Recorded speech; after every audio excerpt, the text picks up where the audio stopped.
힐날의 눈. 마침내 날이 밝아오자 나는 일어나 옷을 갈아입고 거실로 나간다. 벌써 모두 거기에 있다. 힐날을 포함해서. 당신이 저한테 여기 와도 좋다는 허가증을 하나 써주셔야겠어요. 그녀는 아침 인사를 건네기도 전에 말한다. 여기까지 오기가 너무 힘들었어요. 객차들을 지날 때마다 검사하는 사람이 있는데 그들이 말하기를 다른 객차로 가려면 나는 그녀의 말을 무시하고 다른 이들과 아침 인사를 나눈다. 모두에게 간밤에 잘 잤는지 묻는다. 아니요. 한결같은 대답들이다. 보아하니 잠을 설친 게 나뿐이 아닌 것 같다. 나는 아주 잘 잤어요.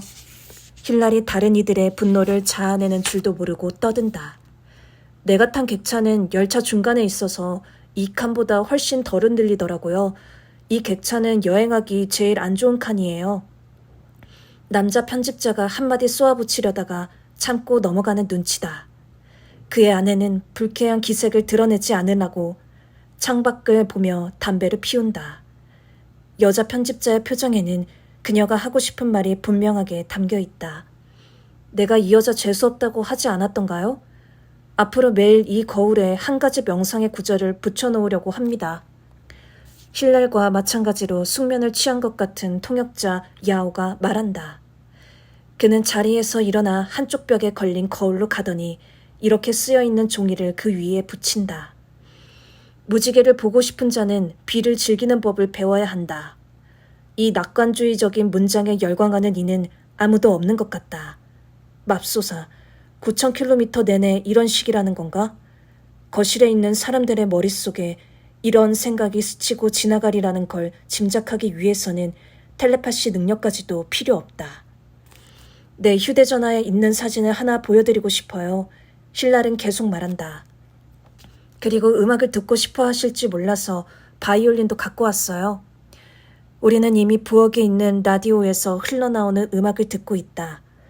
거실 안의 긴장은 점점 더 높아지고 있다. 이제 곧 누군가 정말 공격적인 말을 할 것이고 그러면 나는 더 이상 이 상황을 통제할 수 없을 것이다. 잠깐만요. 먼저 여유롭게 아침 식사부터 하게 해줘요, 힐날.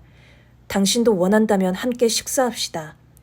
아침 식사 후에 나는 좀 자려고 해요. 당신 사진은 나중에 보도록 하죠. 우레 같은 소리가 들린다. 반대 방향으로 가는 기차 옆철로를 지나가는 중이다. 밤새 끔찍할 정도로 규칙적으로 되풀이되던 소리다. 그리고 기차의 흔들림은 내가 떠올렸던 요람을 흔드는 다정한 손길보다는 드라이 마티니를 준비하는 바텐더의 팔 움직임과 더 비슷하다. 몸 상태가 좋지 않고 모험을 하겠다시고 이 모든 사람들을 끌고 왔다는 것에 커다란 죄책감이 밀려온다. 놀이동산의 그 유명한 놀이기구를 왜 러시아산이라고 부르는지 이해가 가기 시작한다. 힐날과 통역자가 몇 번인가 대화를 이어가려고 시도하지만 테이블에 있는 그 누구도 두 명의 남녀 편집자와 남자 편집자의 아내, 이 여행을 떠나자고 제안한 작가 중 아무도 말을 받아주지 않는다. 우리는 묵묵히 아침을 먹는다. 창밖은 작은 마을, 숲, 작은 마을, 숲이 끝없이 이어지는 똑같은 풍경이다. 야칸텐리부르크까지는 얼마나 더 남았지요? 남자 편집자가 야오에게 묻는다. 새벽쯤에 도착할 것입니다. 안도의 한숨이 흘러나온다.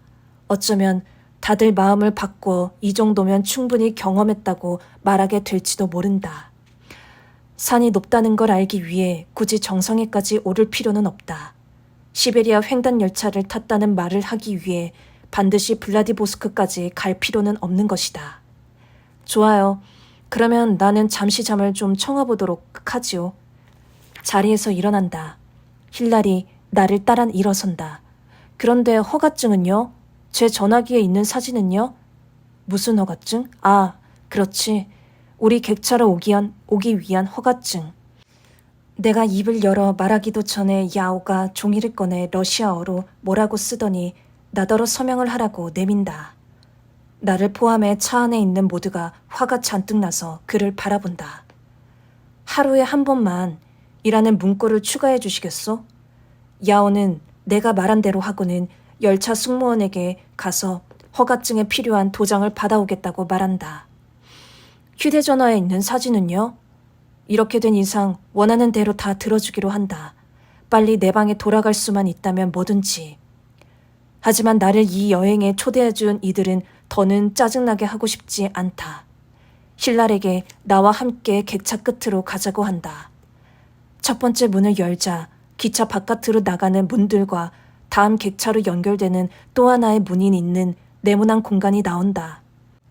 철로 위를 부딪히는 기차 바퀴 소리에 객차 사이를 연결해주는 승강대 삐걱거리는 소리까지 더해 견딜 수 없을 정도로 시끄럽다. 힐랄이 휴대전화를 꺼내어 사진을 보여준다. 아마도 이른 아침에 동이 트자마자 찍은 것 같다. 하늘에 떠있는 기다란 구름. 어때요? 보이세요? 보인다. 구름이 보인다. 우리와 함께 여행하고 있어요. 지금쯤 이미 완전히 사라졌을 구름이 우리와 여행을 하고 있다니. 이 대화가 어서 끝나기만을 기다리는 심정에서 나는 뭐든 그렇다고 맞장구 친다. 그렇군요. 여기에 대해서는 나중에 더 얘기합시다. 이제 당신 객실로 돌아가요. 갈 수 없어요. 저한테 하루에 한 번만 여기 오도록 허락했잖아요. 피로 때문에 내가 제정신이 아니었다. 내가 괴물을 만들어냈다는 사실을 미처 깨닫지 못했다니. 하루에 한 번만 올 수 있다면 이제 그녀는 새벽같이 와서 밤늦게야 돌아갈 것이다. 나중에 반드시 바로잡아야 할 실수다. 내 얘기 잘 들어요? 나도 이 여행에 초대된 사람이요. 당신은 항상 에너지가 넘치고 다른 사람이 안 된다고 하는 걸 절대로 듣지 않는 사람이고 나야 그런 당신이 동행해준다면 좋겠지만 하지만 그녀의 눈, 아무런 화장을 하지 않은 녹색 눈. 하지만 사람들은 어쩌면 너무 피곤한 건지도 모른다. 24시간 이상 잠을 못 자면 우리는 모든 방어 수단을 상실하고 만다. 내가 바로 그런 상태에 놓여 있다.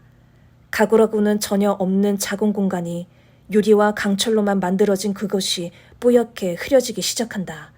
소음은 잦아들고 집중력은 흐트러지고 내가 누구이고 지금 있는 곳이 어디인지에 대해 분명히 인식할 수가 없다. 노력해보지만 제대로 생각을 할 수 없다.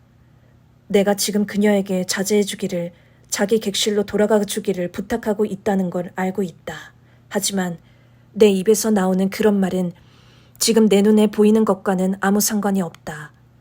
지금 나는 빛을, 어떤 성스러운 장소를 바라보고 있다. 이윽고 물결 하나가 밀려오더니 사랑과 평화로 내 안을 가득 채운다. 이 두 감정이 함께 오는 일은 극히 드물다. 나는 지금 나 자신을 보고 있지만 동시에 긴 코를 올려 세운 아프리카의 코끼리들을, 사막의 낙타들을, 부에노스 아이레스의 카페에서 잡담을 나누는 사람들을, 거리를 가로지르는 강아지를, 장미 한 송이를 그린 그림을 막 마치려는 여인의 손에 들려 움직이는 붓을, 스위스의 산 위에서 녹고 있는 눈을, 이곡의 찬송가를 부르는 수도승들을, 산티아고 대 콤포스텔라 성당 앞에 도착하는 순례자를, 양들을 몰고 가는 목동을, 막 잠에서 깨어나 전투를 준비하는 군인들을, 바닷속 물고기들을, 전 세계 도시들과 숲들을 보고 있다. 이 모든 것은 아주 또렷하고 거대한 동시에 지극히 작고 부드럽다. 나는 알레프에 있다. 모든 것이 한 시공간에 존재하는 지점. 나는 창문을 통해 세상과 그 안의 비밀스러운 장소들과 시간 속에 잊힌 시들과 공간 속에서 잊힌 말들을 바라보고 있다. 힐랄의 눈은 내게 이야기하고 있다. 존재하지도조차 몰랐던 항상 거기에 있는 것들, 육체가 아닌 오직 영혼을 통해서만 발견되고 드러날 준비가 되어 있는 것들을, 말로 표현되지 않아도 완벽하게 이해되는 문장들을 한껏 고양시키는 동시에 숨막히게 하는 감정들을. 나는 1초도 안 되는 짧은 순간 열렸다가 다시 닫히는 문 앞에 서 있다. 하지만 그 짧은 시간에도 그 문 뒤에 숨겨진 것들을 엿볼 수 있다. 보물들, 함정들, 가본 적 없는 길들과 상상해 본 적도 없는 여행들을. 왜 나를 그렇게 바라보는 거죠? 왜 당신 눈에서 이 모든 것들이 보이는 거죠? 내가 하는 말이 아니다. 내 앞에 서 있는 소녀 혹은 여인이 하는 말이다. 우리의 눈은 우리 영혼을 비추는 거울로 변해 있다. 아마도 우리 영혼뿐 아니라 지금 이 순간 어디론가 가고 있고 사랑하고 태어나고 죽어가고 고통받고 꿈꾸고 있는 이 행성의 모든 피조물의 영혼들까지 비치고 있으리라. 내가 아니오. 내가 아니고 이것은 말을 맺을 수가 없다. 문들이 계속해서 열리며 그 뒤에 숨겨진 비밀을 드러내고 있기 때문이다. 나는 거짓과 진실을 여신의 형상 같은 존재 앞에서 추는 이국적인 춤을, 거친 바다와 싸우고 있는 뱃사람들을, 같은 바다지만 고요히 사람들을 품어주는 바다를 바라보며 해변에 앉아있는 한 쌍의 연인을 바라본다. 힐랄의 눈 속에 있는 문들이 연달아 열리고 나 자신의 모습이 보이기 시작한다. 우리가 오랜 시간, 아주 오랜 시간 동안 서로를 알고 있었던 것처럼. 뭐 하고 있는 거예요? 그녀가 내게 묻는다. 알레프. 내 앞에 있는 소녀 혹은 여인의 눈물이 그 문들 중 하나를 통해 나오고 싶어 하는 듯 하다. 누가 그랬던가? 눈물은 영혼이 흘리는 피라고. 그리고 지금 나는 바로 그것을 보고 있다. 나는 터널 속으로 들어가 과거로 가고 있고 그곳에는 신께서 인간에게 준 가장 성스러운 기도를 외우는 것처럼 두 손을 모으고 앉아 나를 기다리고 있는 그녀가 있다. 그렇다. 거기 그녀가 있다. 내 앞 땅바닥에 무릎을 꿇고 미소를 띤 얼굴로 사랑은 모든 것을 구원할 수 있다고 말하면서 하지만 나는 내 옷을 깃털펜을 쥐고 있는 내 손을 내려다 볼 뿐이다. 그만. 나는 소리친다. 힐랄이 눈을 감는다. 나는 다시 시베리아를 거쳐 태평양으로 가는 열차 안에 돌아와 있다. 한층 더 피곤하다.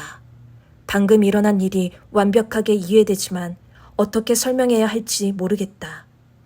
그녀가 나를 끌어안는다. 나도 그녀를 끌어안고 그녀의 머리를 부드럽게 쓰다듬는다.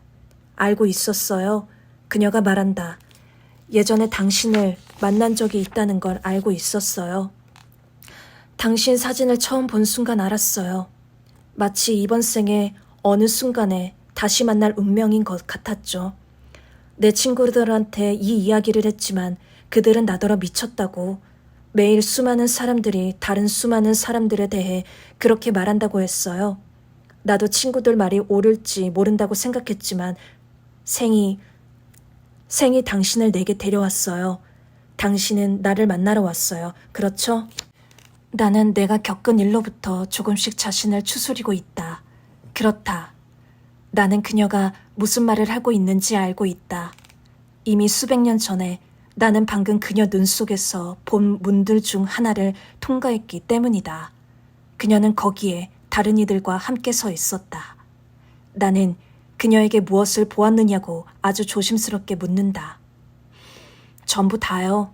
아마 평생 이 일을 설명할 수는 없을 거예요. 하지만 눈을 감는 순간 나는 아주 편안하고 안전한 공간에 있었어요.